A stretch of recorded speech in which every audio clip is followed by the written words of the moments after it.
আজকাল বোনেদের অবস্থা কি জানেন? যারা ছেঁড়া প্যান্ট পরে বেড়াচ্ছে, মাথার চুল একদম এলোমেলো, মাথায় বকাটে চুল কাটছে, তাদেরকে মেয়েরা বেশি পছন্দ করছে। আর যারা হাত পা জুব্বা পরে আপনার মসজিদে পাঁচ ওয়াক্ত নামাজ পড়ছে, মুখে দাড়ি আছে, নামাজ পড়ছে, তাদেরকে কেউ পছন্দ করবে না।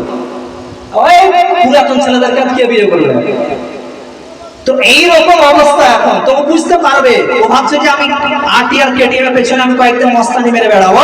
তো মস্তানি তখন বুঝতে পারবা যখন 10 দিন 5 দিন বা 1 মাস পরে যখন এই মদ খেয়েছি, যখন পিছনে মারবে বাড়ি, তখন বুঝতে পারবা যে বিয়ে করলাম তো করলাম কেন। দুদিনের আরামের জন্য তুমি অনন্ত কাল তোমার ভবিষ্যৎ নষ্ট করো না। তুমি আগে নিজের চরিত্রকে ঠিক করো এবং সুন্দর একটা যুবককে দেখে, সুন্দর দিনদার ইমানদার মুত্তাকি পরিষ্কার একটা সুন্দর যুবককে দেখে তুমি বিয়ে করো, তবেই তোমার পেট থেকে একদম সুন্দর সন্তান বের হবে। তুমি নিজে আগে ঠিক হতে হবে। বন্ধুরে আবার তাহলে 1 নম্বরে বললাম, একটা সন্তানের অধিকার হলো, আপনি যদি সন্তানকে মানুষের মতো মানুষ তৈরি করতে চান, তাহলে 1 নম্বরে আপনাকে যেটা করতে হবে সেটা হচ্ছে যে আপনাকে সুন্দর মা নির্বাচন করতে হবে।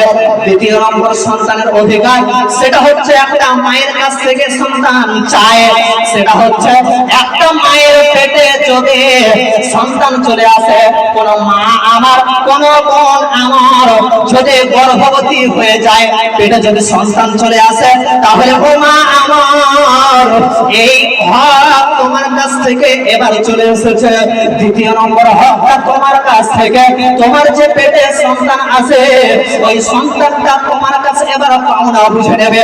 তোমার পেটে যে সন্তানটা আছে, ওই সন্তানটা তোমার পেটে চলে এসেছে, ওই সন্তানটা তোমার কাছে একটা আমানত স্বরূপ। তোমার পেটে সন্তান থাকার পরেও তুমি যদি টিভি সিরিয়াল দেখে মেতে থাকো, তোমার পেটে সন্তান থাকার পরেও তুমি যদি গাল গন্ধ নিয়ে ব্যস্ত থাকো, গীবত নিয়ে ব্যস্ত থাকো, তাহলে পশ্চিমকালেও তোমার পেট থেকে ভালো সন্তানের আশা করতে তুমি পারো না। আমার যারা স্বাস্থ্য বিজ্ঞানে আছে, তারা বলছেন একটা মায়ের পেটে যদি বাচ্চা চলে আসে, তাহলে ওই মাকে সাবধানতা অবলম্বন করতে হবে।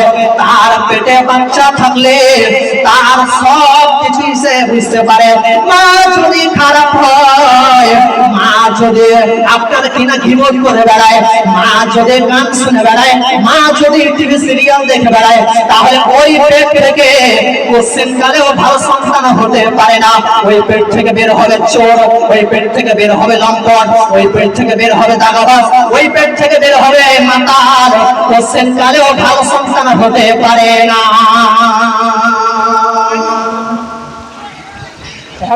কখনোই ভালো সন্তানের আশা আপনি করতে পারেন না। আমাদেরকে এই পৃথিবীর বুকে সন্তান ভালো মানুষের মতো মানুষ তৈরি করতে গেলে বর্তমান সময়ে যেটা আমাদেরকে করতে হবে, 2 নাম্বার, মাকে সজাগ হতে হবে।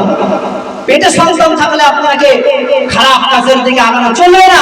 ঘরের ভিতরে সর্বদা কোরআন তেলাওয়াত করতে হবে, তবে আপনার পেট থেকে ভালো সন্তান হবে। একটি আপনাকে কথা বলি, আপনি যদি নিমের বীজ লাগান, তাহলে কখনোই আপনি নিমের বীজ থেকে আমের আশা করতে পারেন না। একজন আরবি দার্শনিক বলছেন যে কখনোই তুমি কাঁটাযুক্ত ফল থেকে আঙ্গুরের আশা করতে পারো না। তুমি কাঁটাযুক্ত গাছ লাগিয়েছো মানে কোনো ধরনের কাঁটাযুক্ত ফলই হবে, আঙ্গুর ধরবে না। নিমের বীজ লাগিয়েছো মানে নিমের গাছই ধরবে, নিমের গাছই হবে, সেটা আমের গাছ হবে না। তো আপনি আপনার পেটকে সারা বিশ্বের মানুষকে আপনি দেখিয়ে বেড়াচ্ছেন আর ভাবছেন যে আমার পেট থেকে যেটা বের হবে সেটাকে আমি বড় মাপের আলেম তৈরি করবো, মাওলানা তৈরি করবো না। পশ্চিমকালেও সম্ভব না। একবার আপনি কান করে শুনুন, পৃথিবীর বুকে আমরা যতজন মানুষ এসেছি, সবাই আপনার পেটের ভিতর থেকে এসেছে। যত আলেম এসেছে, যত নবী রাসূল এসেছে, যত মুফতি, মাওলানা, মুহাদ্দিস, মুহাক্কিক, যত বড় বড় আলেম, আপনার জ্ঞানী জ্ঞানী আলেম মানুষেরা এসেছেন, সকলেই আপনাদের পেট থেকে বের হয়েছে। এমনি ডাইরেক্ট আকাশ থেকে আল্লাহ তাআলা পৃথিবীর বুকে ছুড়ে দেননি, আপনাদের পেটের ভিতর থেকে এসেছে। আর পৃথিবীর বুকে যত শয়তান আছে, ফেরাউন বলুন, নমরুদ বলুন, কারুন বলুন, আবু জেহেল বলুন, মাতালদের দল বলুন, গাঁজাখোরের দল বলুন, হিরোইন খোরের দল বলুন, সকল খারাপ মানুষরা তারাও আপনার পেটের ভিতর থেকে এসেছে। মা যেমন তার সন্তান তেমন। মা ভালো, সন্তান ভালো। মা খারাপ, সন্তান খারাপ। মা সারাদিন টিভি সিরিয়াল নিয়ে ব্যস্ত থাকলে সন্তান জন্ম নেওয়ার পর বড় আলেম হবে? কখনোই হতে পারে না। অতএব আমাদেরকে এই সমস্ত জিনিসগুলো খেয়াল রাখতে হবে বন্ধুরে আমার। তাহলে এটা হচ্ছে আমাদের সন্তানের অধিকার। তারপরে একটা সন্তানের অধিকার, সন্তান যখন আপনি জন্ম দেবেন, জন্ম দেওয়ার পরে আপনাকে একটা সুন্দর নাম রাখতে হবে। নাম রাখতে হবে, এটা পিতামাতার জিম্মা, দায়িত্ব, জরুরি জিম্মা। পিতামাতা একটা সুন্দর নাম রাখবে, ঝন্টু মন্টু টেন্টু এরকম কোন নাম রাখবে না।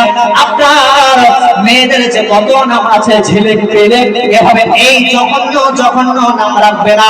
কোরআন হাদিস মোতাবেক সুন্দর সুন্দর নাম রাখতে হবে।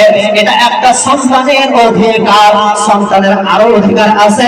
সন্তান যখন জন্ম নিল 7 দিনে সন্তানের আকিকা করতে হবে। এটা সন্তানের একটা অধিকার। পিতামাতার কাছে অধিকার। অনেক পিতামাতা আছে যে 7 দিনে তারা সন্তানের নাম রাখতে পারে না, বা তারা নাম রাখতে চায় না। অথচ ওই অবস্থায় যদি তার আরো যদি অনেক টাকা দরকার হয়, তখন টাকা বের হবে। আর এই 7 দিনে সন্তানের নাম রাখতে হবে, ওই অবস্থায় তার টাকা বের হয় না। জীবনে একবার নাম রাখলে হয়, এটা আমরা জেনে আছে। না না না, আপনার পিতামাতা হিসাবে আপনি 7ম দিনেই সন্তানের আকিকা করবেন, নাম রাখবেন। এটা এই সন্তানের অধিকার।